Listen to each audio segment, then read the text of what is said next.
എല്ലാവർക്കും നമ്മുടെ പുതിയ വീഡിയോയിലോട്ട് സ്വാഗതം. അപ്പോൾ ഇന്നത്തെ നമ്മുടെ റെസിപ്പി കേക്ക് ടിന്നോ ഓവനോ ബീറ്ററോ ഒന്നുമില്ലാതെ വളരെ സിമ്പിളായിട്ട് വീട്ടിലെ സാധാരണ സ്റ്റീൽ ഗ്ലാസ്സിൽ റെഡിയാക്കി എടുക്കാൻ പറ്റിയ നല്ലൊരു സ്പോഞ്ച് കേക്കിൻ്റെ റെസിപ്പിയാണ്. അപ്പോൾ എല്ലാവർക്കും വളരെ ടപ്പേന്ന് റെഡിയാക്കി എടുക്കാൻ പറ്റിയ നല്ലൊരു കേക്കിൻ്റെ റെസിപ്പിയാണ് ഇട്ടത്. അപ്പോൾ എല്ലാവരും ഒന്ന് കണ്ടു നോക്കിയിട്ട് ട്രൈ ചെയ്ത് നോക്കുക. വീട്ടിലെല്ലാവരുടെയും വീട്ടിൽ സ്റ്റീൽ ഗ്ലാസ് ഒക്കെ ഉണ്ടാവുമല്ലോ, അപ്പോൾ ഉള്ളവർ ഇപ്പം തന്നെ ഉണ്ടാക്കി കൊടുത്തോളൂ കുഞ്ഞുങ്ങൾക്കൊക്കെ.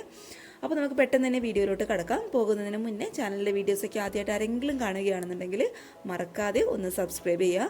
അതുപോലെ തൊട്ടടുത്തുള്ള കുഞ്ഞ് ബെല്ലൈക്കൺ കൂടി ഇനേബിൾ ചെയ്ത് ഓൾ എന്നുള്ള ഓപ്ഷൻ ക്ലിക്ക് ചെയ്യുകയാണെന്നുണ്ടെങ്കിൽ ഇതുപോലുള്ള വീഡിയോസ് ഞാൻ ഇടുമ്പോൾ നിങ്ങൾക്ക് പെട്ടെന്ന് നോട്ടിഫിക്കേഷൻ വരും കേട്ടോ.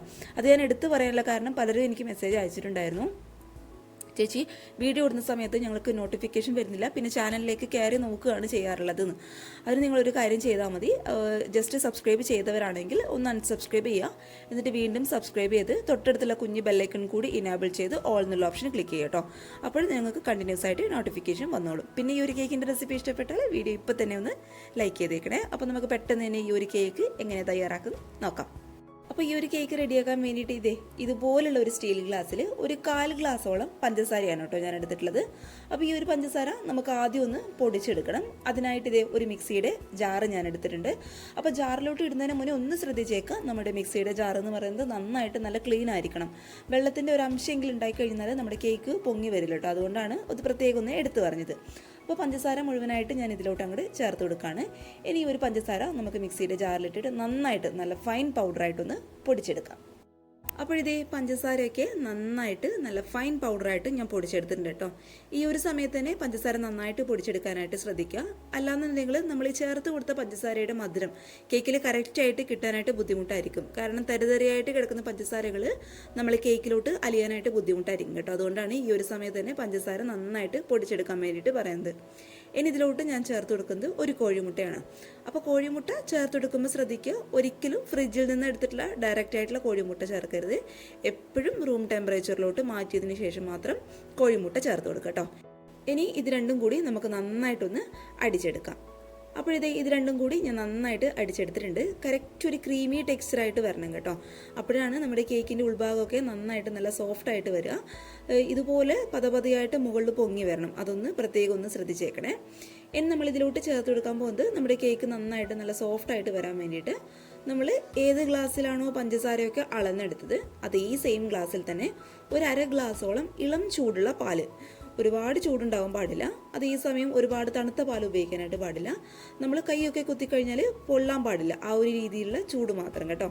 അപ്പോൾ 1/2 ഗ്ലാസോളം പാല് നമുക്ക് ഇതിലോട്ട് അങ്ങോട്ട് ചേർത്ത് കൊടുക്കാം. ഇനി നമ്മൾ ഇതിലോട്ട് ചേർത്ത് കൊടുക്കാനായിട്ട് പോകുന്നത് നമ്മുടെ മുട്ടയുടെ മണം ഒന്ന് ബാലൻസ് ആക്കി ഇട്ടാൻ വേണ്ടിയിട്ട് ഒരു 1/2 ടീസ്പൂണോളം വാനില എസൻസ് ആണ് കേട്ടോ. അപ്പോൾ ഏത് എസൻസ് വേണമെങ്കിലും നിങ്ങൾക്ക് ഉപയോഗിക്കാം. ഞാനിപ്പോൾ എടുത്തിട്ടുള്ളത് വാനില എസൻസ് ആണ്. അപ്പോൾ നിങ്ങൾക്ക് വേണമെന്നുണ്ടെങ്കിൽ പൈനാപ്പിൾ എസൻസ്, സ്ട്രോബെറി എസൻസ് ഏത് വേണമെങ്കിലും ഉപയോഗിക്കാം കേട്ടോ. അപ്പോൾ ഇനി ഇതെല്ലാം കൂടി നമുക്ക് വീണ്ടും നന്നായിട്ടൊന്ന് അടിച്ചെടുക്കാം. അപ്പോൾ ഇതെല്ലാം കൂടി ഞാൻ നന്നായിട്ട് അടിച്ചെടുത്തിട്ടുണ്ട്. ഇനി നമ്മൾ ഇതിലോട്ട് ചേർത്ത് കൊടുക്കാനായിട്ട് പോകുന്നത് നമ്മൾ പാലും പഞ്ചസാരയൊക്കെ അളന്നെടുത്ത് അത് ഈ സെയിം ഗ്ലാസ്സിൽ തന്നെ ഒരു 1/4 ഗ്ലാസോളം ഏതെങ്കിലും ഒരു ഓയിലാണ്, ഫ്ലേവർ ഇല്ലാത്ത ഏത് ഓയിൽ വേണമെങ്കിലും ഉപയോഗിക്കാം കേട്ടോ. വെളിച്ചെണ്ണ ഒന്നും എടുത്ത് ഉപയോഗിക്കാനായിട്ട് പാടില്ല. ഞാനിപ്പോൾ ഇവിടെ എടുത്തിട്ടുള്ളത് സൺഫ്ലവർ ഓയിലാണ് കേട്ടോ. പാം ഓയിൽ ഉപയോഗിക്കാം, ഫ്ലേവർ ഇല്ലാത്ത ഏത് ഓയിൽ വേണമെങ്കിലും ഉപയോഗിക്കാം. അപ്പോൾ 1/4 ഗ്ലാസും കൂടി ചേർത്തിട്ട് നമുക്കൊന്ന് അടിച്ചെടുക്കാം. പക്ഷേ അടിച്ചെടുക്കുന്ന സമയത്ത് നമ്മൾ ഇതുവരെ അടിച്ചെടുത്ത പോലെ ഒരുപാട് അങ്ങ് നേരോട്ട് അടിക്കാനായിട്ട് പാടില്ല. ഒരു തവണ ജസ്റ്റ് ഒന്ന് വിപ്പ് ചെയ്തെടുക്കാം. നമ്മൾ ഓയിൽ ചേർത്ത് കൊടുത്തതിന് ശേഷം ഒരുപാട് തവണ അങ്ങ് ഇട്ടടിക്കുന്ന സമയത്ത് നമ്മുടെ കേക്ക് അങ്ങ് ഹാർഡായി പോകാനായിട്ട് തുടങ്ങും കേട്ടോ. അതുകൊണ്ടാണ് അത് പ്രത്യേകം ഒന്ന് എടുത്ത് പറഞ്ഞത്. അപ്പോൾ ജസ്റ്റ് ഒന്ന് വിപ്പ് ചെയ്തെടുത്താൽ മാത്രം മതി.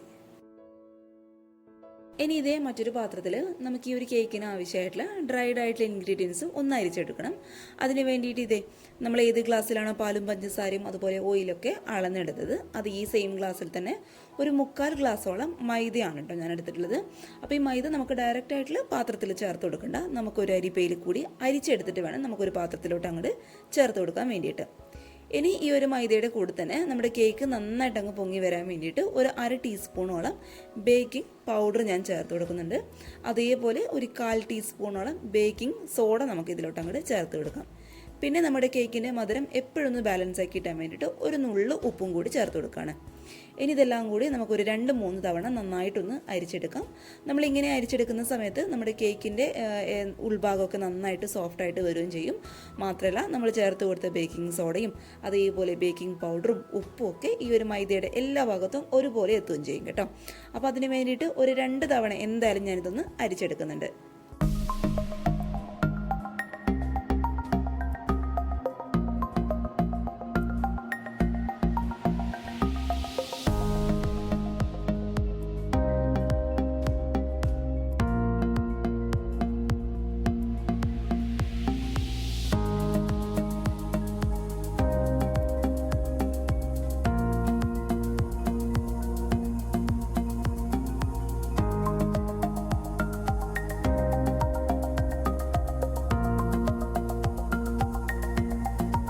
അപ്പോൾ ഇതെല്ലാം കൂടി ഞാൻ നന്നായിട്ട് ഒരു 2 തവണ അരിച്ചെടുത്തിട്ടുണ്ട്.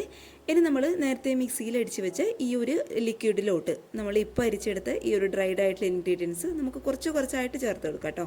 എല്ലാം കൂടി അങ്ങ് ഒരുമിച്ച് ചേർത്തിട്ട് ഇട്ടിളക്കേണ്ട ആവശ്യമില്ല. നമ്മൾ ഇതുപോലുള്ളൊരു വിസ്കോ അല്ലാന്നുണ്ടെങ്കിൽ സ്പാച്ചുലോ വെച്ചിട്ട് ജസ്റ്റ് ഒരു സൈഡിലിട്ട് മാത്രം ഒന്ന് ഫോൾഡ് ചെയ്ത് എടുക്കുക. ഒരുപാട് ബലം കൊടുത്ത് നമ്മളങ്ങ് മിക്സ് ചെയ്യുന്ന സമയത്ത് നമ്മുടെ കേക്ക് ആയിക്കഴിഞ്ഞാൽ സോഫ്റ്റ് ആവില്ല. അതേപോലെ നമ്മൾ പൊങ്ങിയൊക്കെ വന്നു കഴിഞ്ഞാൽ മുകൾ ഭാഗം വിണ്ട് കീറാനും അതുപോലെ ക്രാക്കൊക്കെ വരാനുള്ള ചാൻസ് ഉണ്ട്. അതുകൊണ്ടാണ് കേക്കിൻ്റെ ബാറ്റർ റെഡിയാക്കി എടുക്കുന്ന സമയത്ത് എപ്പോഴും പതുക്കെ സ്ലോ ആയിട്ടൊന്ന് ഫോൾഡ് ചെയ്ത് എടുക്കാനേ പാടുള്ളൂ കേട്ടോ. അപ്പോൾ ബിഗിനേഴ്സൊക്കെ ആണെന്നുണ്ടെങ്കിൽ ഇതുപോലുള്ള വിസ്ക് ഉപയോഗിച്ചിട്ട് ചെയ്യേണ്ട. നിങ്ങളുടെ കയ്യിലൊരു സ്പാച്ചുലൊക്കെ ഉണ്ടെന്നുണ്ടെങ്കിൽ പതുക്കെ ജസ്റ്റ് ഒന്ന് ഫോൾഡ് ചെയ്ത് എടുത്താൽ മതി.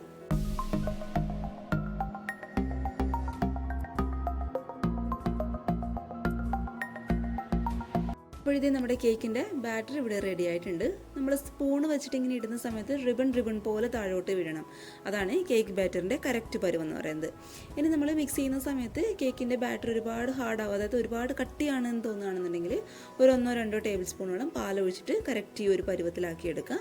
അതുപോലെ ഒരുപാട് ലൂസാകാണെന്ന് തോന്നുകയാണെന്നുണ്ടെങ്കിൽ കറക്റ്റ് ഒരു ടേബിൾ സ്പൂണോളം മൈദ അരിപ്പയിൽ കൂടി അരിച്ചെടുത്തിട്ട് ഈ ഒരു ബാറ്റർ റെഡിയാക്കി എടുക്കാനായിട്ട് ശ്രദ്ധിക്കുക കേട്ടോ. അപ്പോൾ ഇതുപോലുള്ളൊരു ഗ്ലാസ്സിലാണ്, ചെറിയ കുഞ്ഞു ഗ്ലാസ്സിലാണ് നമ്മൾക്ക് ഒരു കേക്ക് റെഡിയാക്കി എടുക്കാൻ വേണ്ടിയിട്ട് പോകുന്നത്. അപ്പോൾ കേക്ക് ആയിക്കഴിഞ്ഞാൽ പെട്ടെന്ന് അങ്ങോട്ട് വിട്ട് കിട്ടാൻ വേണ്ടിയിട്ട് ഇതിലോട്ട് കുറച്ച് ഓയിലൊന്ന് ഞാൻ ഗ്രീസ് ചെയ്ത് കൊടുത്തിട്ടുണ്ട്. ഇനി നമ്മുടെ 2 ഗ്ലാസ്സിലും നമ്മൾ കേക്കിൻ്റെ ബാറ്റർ ഒഴിച്ചു കൊടുക്കുകയാണ്. ബാറ്റർ ഒഴിച്ചു കൊടുക്കുന്ന സമയത്ത് ഒരു 1/4 ഭാഗത്തോളം ഒഴിച്ചു കൊടുക്കണം കേട്ടോ. കാരണം നമ്മൾ ഇതിൽ ബേക്കിംഗ് പൗഡറൊക്കെ ഇട്ട് കൊടുത്തിട്ട് കേക്ക് പൊങ്ങി പുറത്ത് പോകാനുള്ള ചാൻസ് ഉണ്ട്. അതുകൊണ്ട് 1/2 ഭാഗത്തോളം ബാറ്റർ മാത്രം ഒഴിച്ചു കൊടുത്താൽ മതി.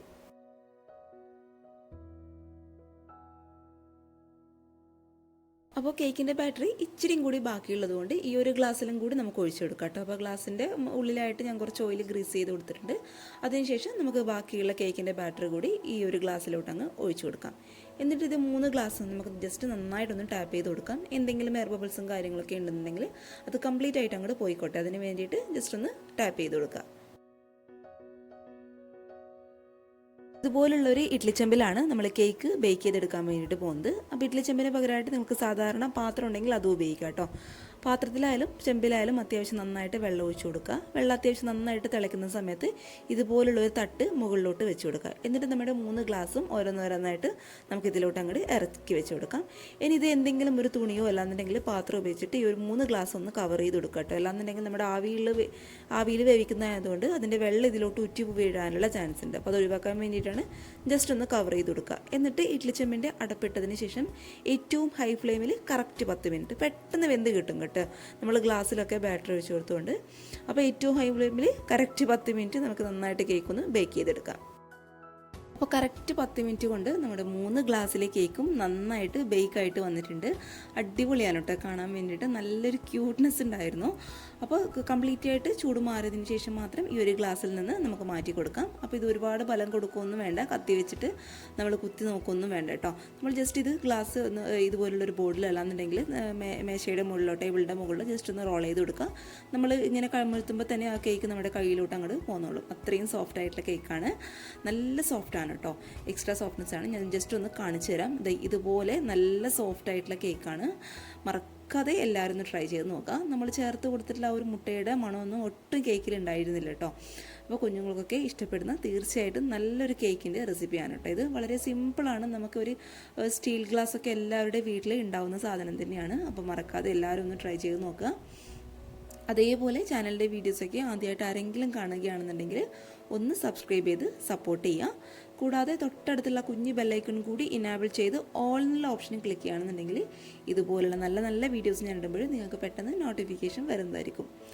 പിന്നെ ഈ ഒരു കേക്കിൻ്റെ റെസിപ്പി ഇഷ്ടപ്പെട്ടാൽ വീഡിയോ ഇപ്പം തന്നെ താഴെ കാണുന്ന ലൈക്ക് ബട്ടണിൽ ഒന്ന് മറക്കാതെ പ്രസ് ചെയ്തോളൂ. കൂടാതെ ചാനലിൻ്റെ ഈ ഒരു വീഡിയോ നിങ്ങൾക്ക് ഉപകാരമാവുമെന്ന് തോന്നുകയാണെന്നുണ്ടെങ്കിൽ നിങ്ങളുടെ ഫാമിലിയും ഫ്രണ്ട്സൊക്കെ ആയിട്ട് വീഡിയോ ഒന്ന് ഷെയർ ചെയ്ത് കൊടുക്കാം. പിന്നെ നിങ്ങൾ ട്രൈ ചെയ്തിട്ടുള്ള എൻ്റെ റെസിപ്പീസിൻ്റെ ഫോട്ടോസ് മറക്കാതെ ഇമെയിൽ ഐ ഡിയിൽ അയച്ചു തരിക. ഇമെയിൽ ഐ ഡി താഴെ ഡിസ്ക്രിപ്ഷൻ ബോക്സിൽ ഞാൻ കൊടുക്കാം കേട്ടോ. അപ്പോൾ നാളെ ഒരു നല്ല വീഡിയോ ആയിട്ട് കാണും വരെ thank you for watching Simna's food world. By.